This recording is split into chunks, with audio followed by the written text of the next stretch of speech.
Welcome to the Franchise Masters podcast, where aspiring entrepreneurs learn what it takes to find, buy, and build successful franchise businesses. My name is Drew Carpenito, and I'm your host as we dive into these fascinating behind-the-scenes stories of people who have used surprising franchises to create massive success. I'm glad you're here. Let's dig in.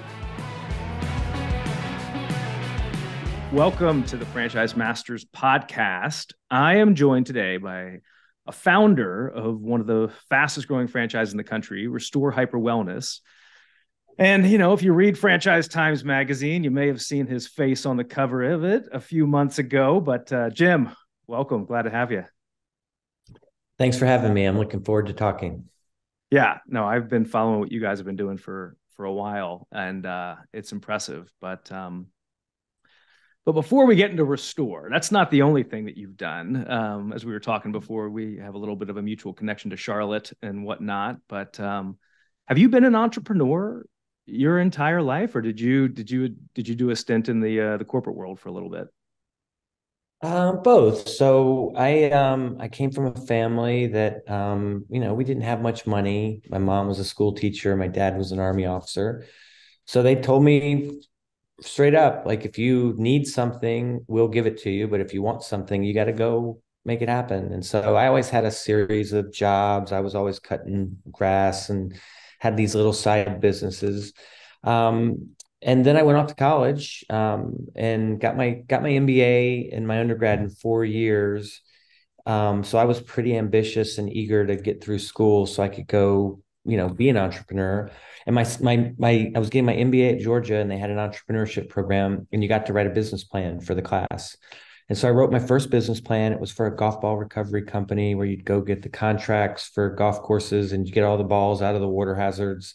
And it's hideous, but there are millions of balls, and we would recondition them, send them over to Europe, say lost and found, in America, and people bought them for a lot of money. And lots of funny stories of diving with alligators and snakes. And I'd take, I'd take dive crews down to Jekyll Island because there'd be so many alligators, and they would want to see me get in with the alligators before they would. So you'd walk into the water, and then on the far bank, you'd see 10 alligators walk in the water when you walked in the water. So I'm glad I'm out of that. But that was my first entrepreneurial business. That was a real formal business. My business school and professor invested in it. So that was pretty cool. Wow.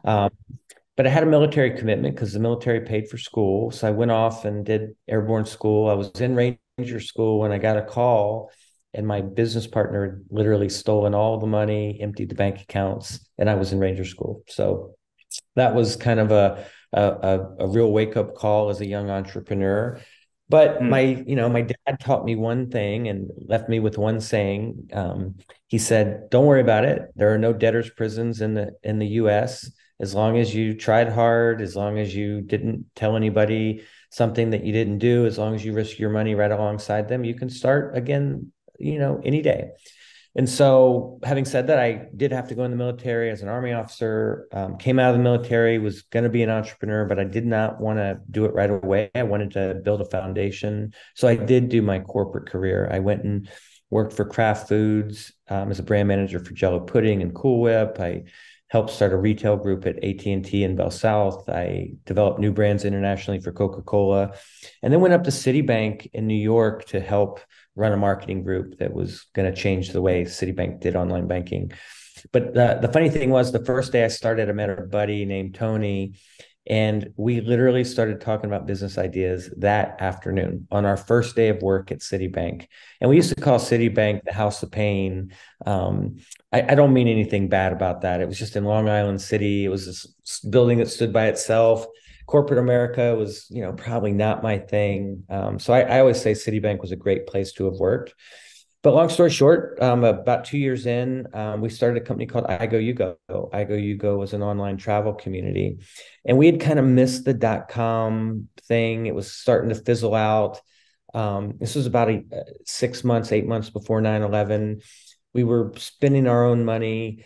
9/11 happens. So then, of course, you can't raise any money in the travel space. You're like, what the hell did we do? But it forced us to make it work and bootstrap it. And 4 years later, we won a Webby Award for the top travel site in the US. We sold it to Travelocity. And from that sale, I've been able to do essentially anything that I've wanted. And that kind of got me back to Charlotte eventually. I got married in New York, didn't want to have kids in New York. So we moved to Charlotte. It was kind of halfway between both of our parents' house. And when I got there, I was like, man, that's a really beautiful, lovely city. But I just came from New York. This place needs to be a little cooler. And so I started a company called Pursuit Group to make Charlotte more cool. And our first business was Emerson Joseph. It was like a high-end men's grooming lounge. If you ever go in that space, it's one of the coolest retail spaces you'll ever see. It's got a little speakeasy down in the basement. You can play cards and watch games. And then bought some bank buildings, turned them into super, super cool high-end luxury condos. Guys like Michael Jordan and Cam Newton and Daughtry all live there. And Wow. these were these 7,000 square foot, custom down to the doorknobs. It was super cool. Did a few other things, the Charlotte Athletic Club and all that. Um, Long story short, got a chance to move back to Austin, and a couple years into living in Austin and doing triathlons, I sort of discovered the inspiration for Restore. That's a heck of a journey. Can't script it, right? Like, I mean, there was adversity, there was alligators, there was 9/11, and Yeah. you Yeah. persevered Listen, through it, huh?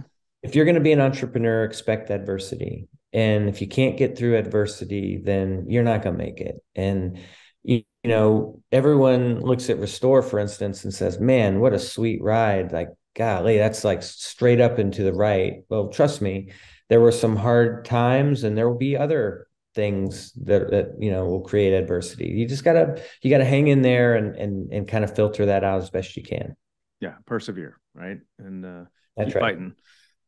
All right, so you get to Austin. You're doing a bunch of triathlons, and the inspiration for Restore is sounds like that's where it was born, huh? Yeah, I went to pick up Stacy, my wife, for lunch, and a woman happened to walk by and she said, "Hey, Stace, I'm going to do cryo." And it turned out she was the ambassador for this little cryo place in Austin. And I didn't know what cryo was. And I said, "What's cryo?" And she said, "Well, you're going to love it. You got to try it. You freeze yourself at negative 250 degrees." Anyway, long story short, I just had a hard training day the day before. So I said, "Listen, Stace, lunch is great, but I'd much rather go do that. I'm beaten up right now." And so we did, and we got there, and I fell in love with cryo the first time I did it. But the funny thing was, I hated everything else about the experience. I hated the location. I hated the retail environment. It was way overpriced.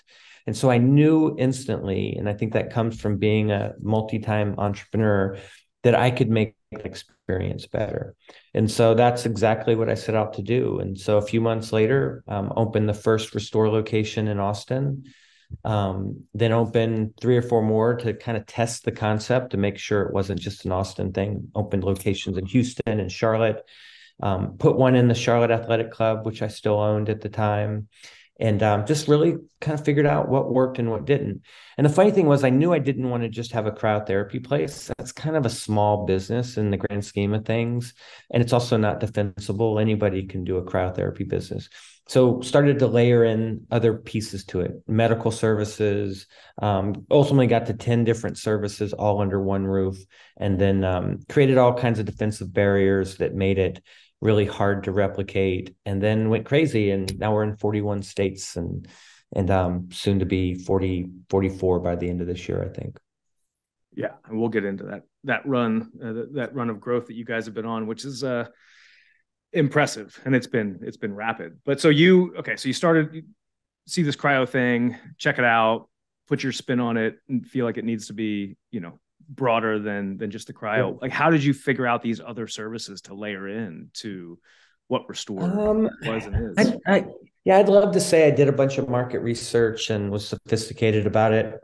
At the end of the day, I pulled up my computer. I looked for wellness modalities. I went and tried them. They were all out there. They were all in these sort of one-off places. Nobody was doing them in a way that I found was particularly interesting or unique. But the modalities always made me feel better. And I thought, wow, what if you put them all together and you created a construct? So the construct became hyper wellness. trademark that, and that is what we do now. And hyper wellness has a few characteristics to it. Number one, you always feel better right after a hyper wellness treatment. So you walk out of the door feeling better than when you walked in the door. Everything's supported by science and medical studies. Everything's replicable, so you could do it consistently across the country and it'd feel the same everywhere. And then it had a scale component to it. So it was either one to many, like an IV, where a nurse could do 6 people at a time, or it was machine driven, like a cryo machine. You could do up to 4 people in 3 minutes, or it was chamber driven, where you could put them in a sauna or a hyperbaric chamber and walk away and do other things.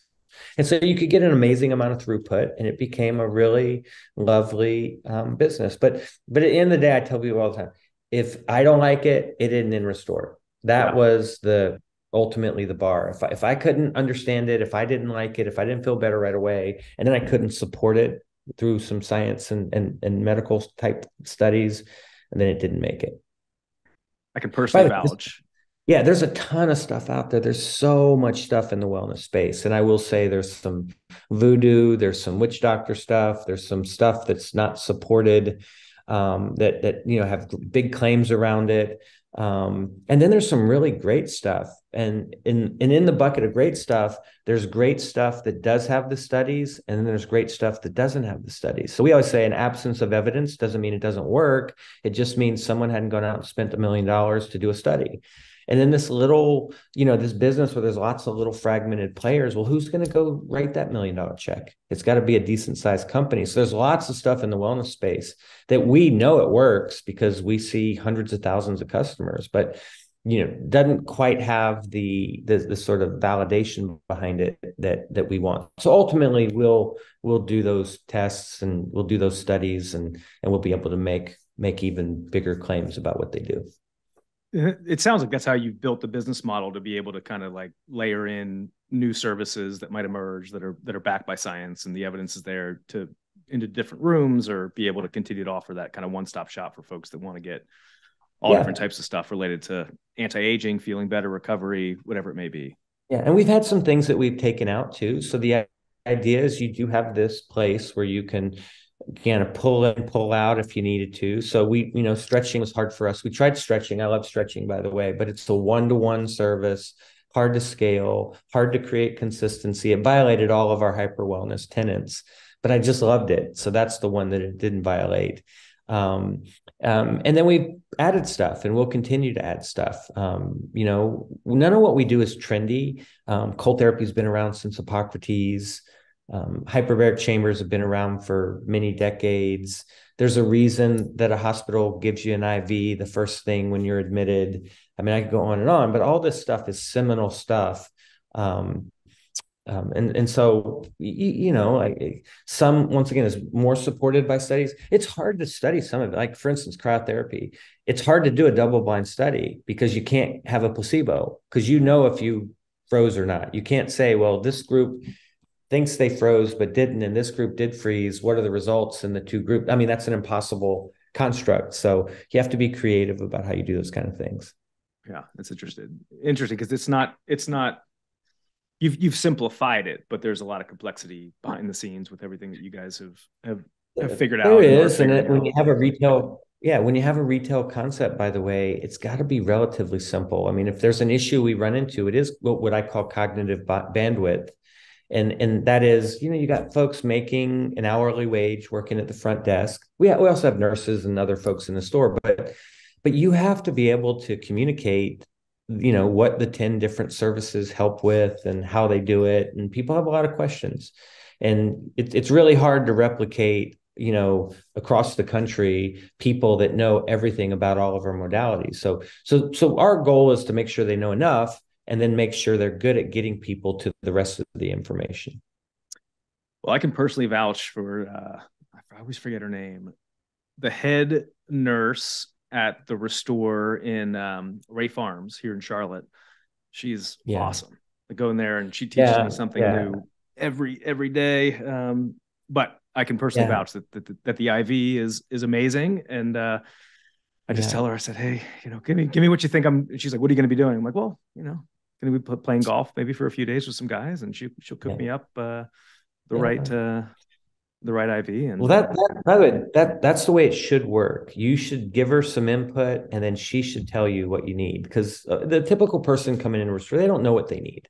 They know how they feel, they know what their need state is, but they don't know what they need. And so, when you come into a store, you're going to get recommendations from the varied staff. And there was a day, of course, when I knew every nurse and every employee in the system. I'm way beyond the point where I know, the specific nurse at Ray Farms, but I will say the thing that's consistent across our stores is we have a net promoter score of 86. And so that's the score that people kind of rank, give a ranking to a place that they've just been in. They get a little email survey and they rank. And so long story short, nobody's in that range. And so we are in a class of ourselves being, at an 86 net promoter score, not just for the medical wellness space, but for any space where you name a brand. And I guarantee you, we have a higher net promoter score. Which means that people love the employees, which means people love the experience, which means people walk out saying, man, I'm going back there. And it's actually not because we're perfect. There's lots of little quirky things about our retail experience. But the fundamental thing is people walk out feeling that they were treated well, they were treated with respect, and they feel better. Yeah, well, I can vouch for that. So if you're listening, go find a local restore. If you want to feel better and check it out, go find a local restore. It's awesome. So, all right. So back to the restore, the genesis and the expansion. So it sounds like you opened up a couple corporate locations first. Yep. Was franchising always on your mind, or was that something? Well, we opened 5 corporate locations first. And once again, to kind of A/B test a variety of things, different kind of communities, different states. And then at that point we evaluated, and, franchising is very capital efficient. Franchising is also, for my personality, delightful because you have entrepreneurs at each franchise location that really care about it. And so to me, that's more fulfilling and more interesting than a corporate location because, I love our corporate staff, I love our teams, but there's not an entrepreneur who's put his life savings or her life savings into the business that shows up every day needing the store to work, because in some cases it's paying for their mortgage, it's funding their retirement. So I love that dynamic, that it was, number one, capital efficient, and number two, that you had a passionate partner with every franchisee. Yeah. And so we did a lot of research. We don't know a darn thing about franchising. We certainly didn't know it when we started. We studied, and we kind of took our past experience, and we always said we'd run Restore more like a tech company, hire really high quality people, iterate, and blah blah blah. And a lot of the people in the franchise space, they ask us about franchising, and they're often surprised by my answer, like, how did you grow so fast? How did you sell so many units? How did you do this? How do you do that? And oftentimes the answer I give them is completely different than what they would expect or what they've seen again and again and again. And that was intentional. Now we are a pretty sophisticated franchisor. I think we do the things you have to do to be that, but we will always do it our way and do it a little differently. So what are some of those answers that you give to folks when they ask you about how you've achieved what you've achieved with franchising? Yeah. So I would say we approached our franchisee selection a little differently. When we first started, we were super picky. Partly we were leaning into our networks. And so you had to be either a military academy grad or a high-level sales exec at a blue chip medical device company to be a franchisee in the beginning. So why those people? Well, military academy grads are, they're the hardest schools in the country to get into. You're with the best of the best. You're taught to be a leader. You're taught to follow a game plan, and you go through hell. And if you make it out the other side, we know that you're going to persevere and be able to handle some adversity. And then by the way, you usually go off to war and you get shot at. And so a bad day at Restore is kind of like, okay, I got this. It's no big deal. And they're just incredibly bright, and high integrity, all the things that you want in a franchisee, and super smart. And so they figure things out. And then the medical device folks, I'm talking about the J&J, the Abbotts, the Strikers, the true blue chip guys. By the way, many of them were West Pointers as well, but they're vetted. you're getting a high quality candidate. They're attached in some way or form to the medical world because they're, working with a medical device. They tend to be ex-athletes, a bunch of other things, but by focusing on those very specific recruiting strategies, we got better candidates, which is not to say that other systems don't have really great candidates, but as a rule across the board, I think we got more consistently great candidates. That was one thing. The second thing was we didn't do things like really use brokers, and we didn't use area developers. And so, the conventional wisdom is that if you want to go fast, you got to do brokers and you got to do area developers. We didn't need brokers because we had high demand, and once again, we and I'll talk about that in a sec. And then area developers, we just felt like that was leaving too much of the value on the table. And then we had a medical component and didn't feel comfortable off ramping that to the area developer. And then we had a really special sales person that ran FranDev and still runs FranDev for us. So people say, geez, Jim, you got 189, about to have 200 locations. It's only been like 4 years.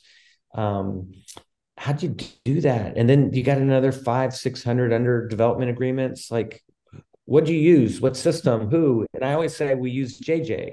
And they think JJ is like a system they haven't heard of. But JJ's a guy. His name is JJ. And he was just incredible and very connected. Went out and found a bunch of folks. And I helped him a little, and Stacy helped him. And it just happened really quickly. It's a cool business. People like it not only because of the business potential and the financial potential, but it's something that everyone wants in their life. How do I make myself better? How do I live longer? How do I live more vigorously? Well, you embrace hyper wellness, and if you embrace hyper wellness, you can do more. And that's our tagline: restore, do more. And so what restore means to use very personal, and what do more means to use very personal. We have pro athletes that are the elite of the elite. Multiple pro athletes that come to Restore played in the playoffs this weekend. But we also have folks like grandmothers that just want to braid their granddaughter's hair, couples that at the retirement age want to be able to walk around the lake and enjoy each other. It's not always this athlete and athletic, and it's more energy. It's just less pain. And if you get more energy and less pain, you're more prone to get out and do the things that you love doing. And when you're doing the things you love doing, you're a better person. You're a better mate. You're a better spouse. You're a better parent. You're a better human being. And that's what we hope we're doing for society. Yeah, it's you have what you've built in kind of like aggregating a lot of the I'll call it like new age. Again, this is my verbiage, so I know it's not accurate, but you put together something that can affect a lot of people, and it's a really cool thing, the vision you had and how it's come to reality. And it sounds like you were very intentional about who you partnered with as franchise owners, which sometimes, in the when you start to franchise, right, that's where it can get a little bit different if you don't bring on the right people. And but getting that foundation of franchise owners that align with the vision. And I've heard a rumor it's I think wasn't part of your selection process. If you'd have a beer with them, they passed one of the filters. We'd make them stay at one of the founders' houses, and we'd have dinner with them, and then we'd get everyone in the family to vote, including the kids. And it's interesting when you get kids in the mix, because everyone's nice to me when they come stay at my house or they have dinner with me. I'm the founder of Restore. But how do people treat the kids, especially when no one's looking? And so, one time one of the kids raised their hand and said, "I vote no." And you were like, "Whoa, wait a minute. We like that guy." And so we said, "Hey, well, why'd you vote no?" And I said, "Well, you might not have noticed, but he wasn't very nice to us. He didn't ask us questions. He kind of just ignored us. And most of the franchisees that come are just really so nice and ask questions, and they care about our opinion. They play games with us. And so once again, whether you're nice to my kids or not is not the main criteria for being a franchisee in the Restore system. But are you a human being that is nice to everybody? That's important. And you can find out these little subtle things when you go deep. Now, we can't do that anymore. We're way too big to have everyone stay at our house, but we do find ways to make sure we see they demonstrate they're a good human when they don't have to be and when no one's looking. And so there's lots of ways you can see that. And Yeah, so it's we do pride ourselves on that. yes, the sign behind you says you can build an empire and be an unbelievable business person without compromising kindness. I respect that. Yeah, at some point, I lead from the heart. I'm a people person. I've gone to great lengths to create a culture here. This has been an unbelievable ride, a rocket ship, but I never want to forget the people that helped get here. Those folks, I owe them an immeasurable debt. I certainly try to be kind and pure of heart and assume good intent and project good intent and all those sort of things. I mean, at some point, you'll have the folks that say process and all this other stuff becomes more important and you can't lead by the heart from the heart all the time. And that's when I'll sort of raise my hand and say, great, it's time for me to hand the reins over and let someone take it to the next level. And I have this structure for my life, and I've always said every 5 years I want to do something totally different. I think 5 years is the fuse that you can remain super passionate, high energy, not be jaded. The interesting thing about Restore is I'm at the 8 year mark now.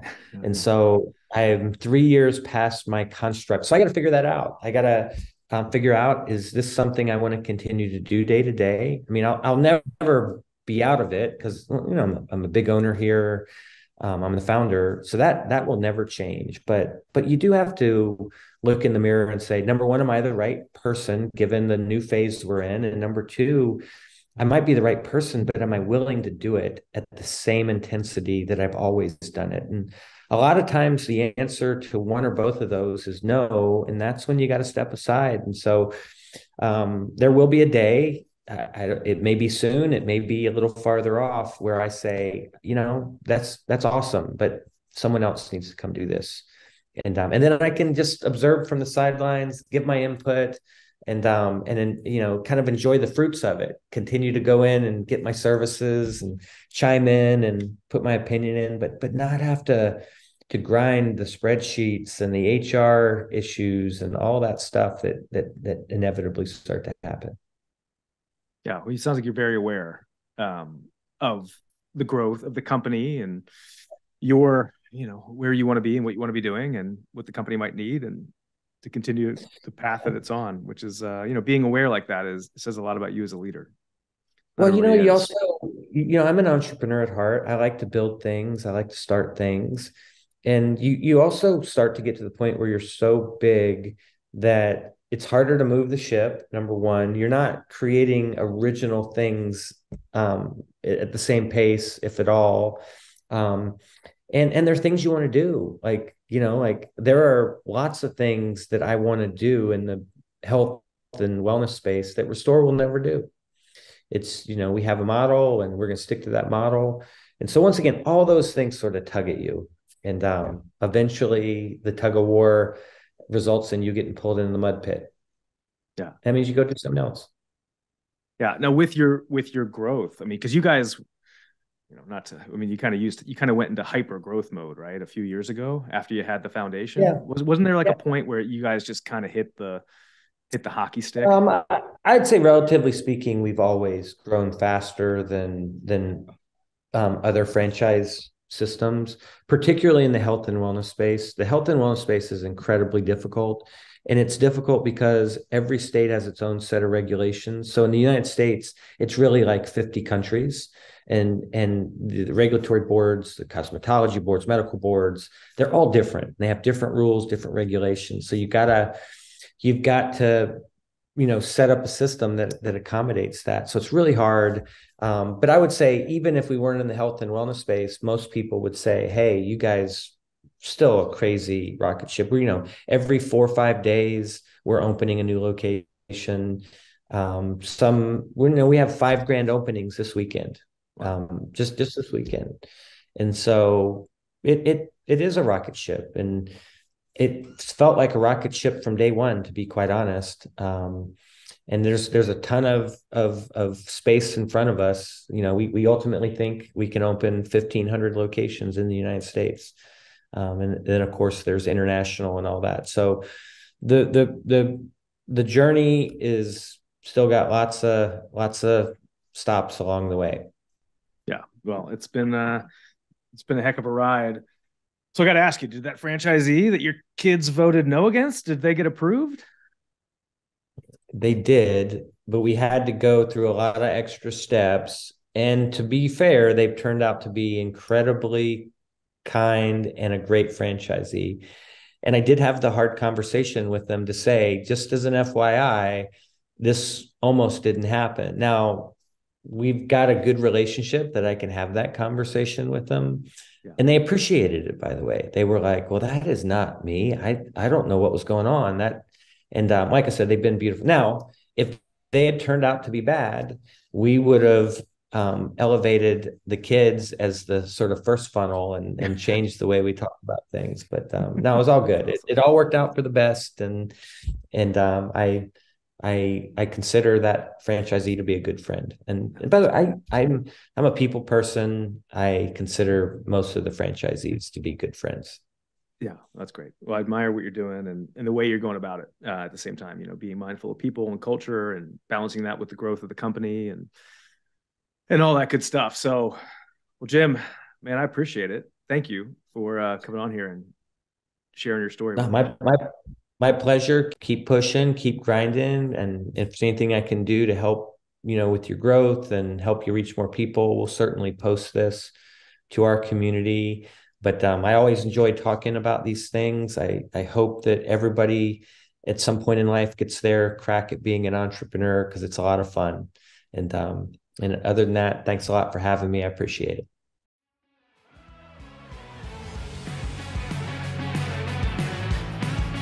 That's a wrap. Hope you found a nugget or two in there that can help you on your franchise journey. And if you ever want to talk franchising, reach out to me anytime.